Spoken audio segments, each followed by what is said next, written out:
Good morning, this is Ken of Tortoise Capital with a review of a handful of core and turbo trading techniques that are fundamental to the way we approach the markets.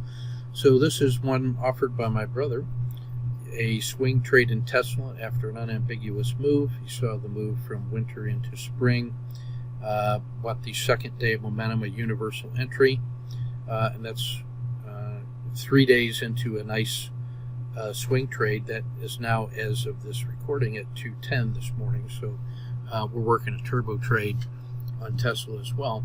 And it's important to note that the entry that he got here on day one, intraday, supported the overnight risk he was willing to take on the swing position. So the trade paid for itself with intraday gains, and the swing trade is working, and you can see some other swing trade targets that we're working on, plus there's an additional $5 a share available intraday here.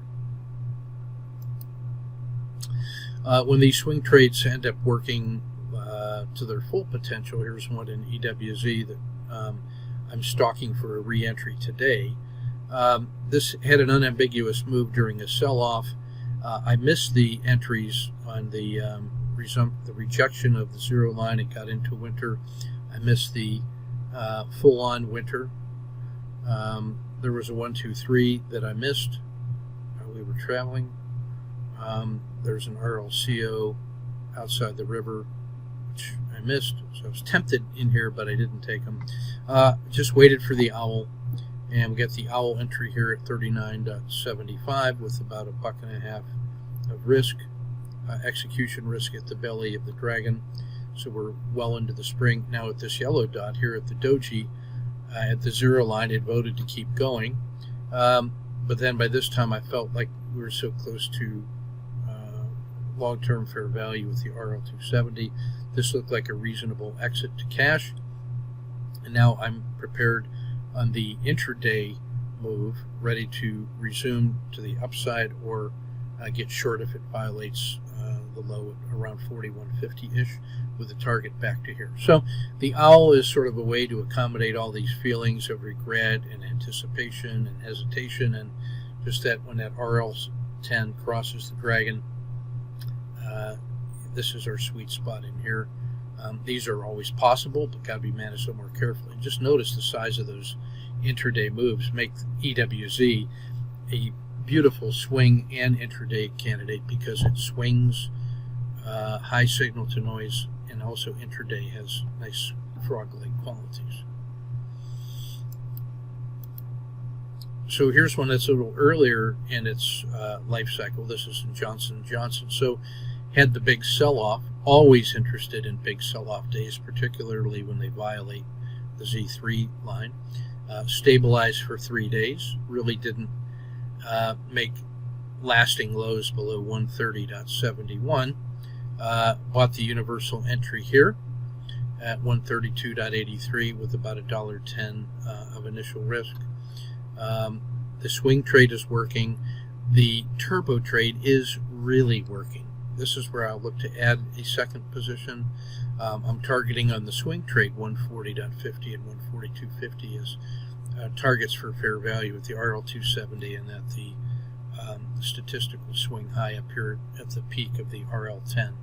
So that's where the swing trade could go. So if it looks like a like Brazil, it'll go on all the way up to that RL270. So there's still room just on a swing trade basis for this entry to be really sweet. Now I want to just take a look at the intraday trade. So this started off with a little hybrid frog move off the bottom, about 40 cents of risk. Buy it. Fails to fail. The PSAR is in place. The dragon's supporting it. Buy a second position.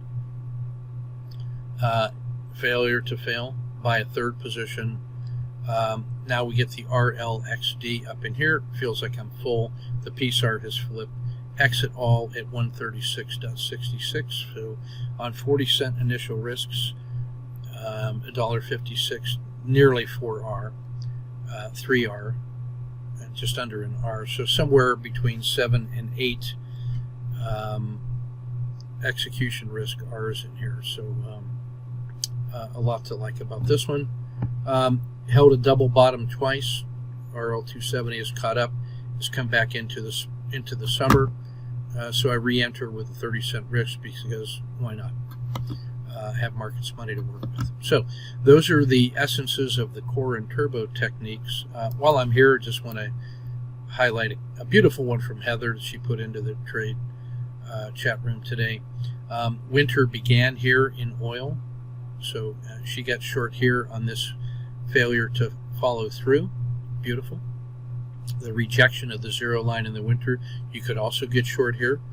She also got short here on a collapsing dragon, same idea.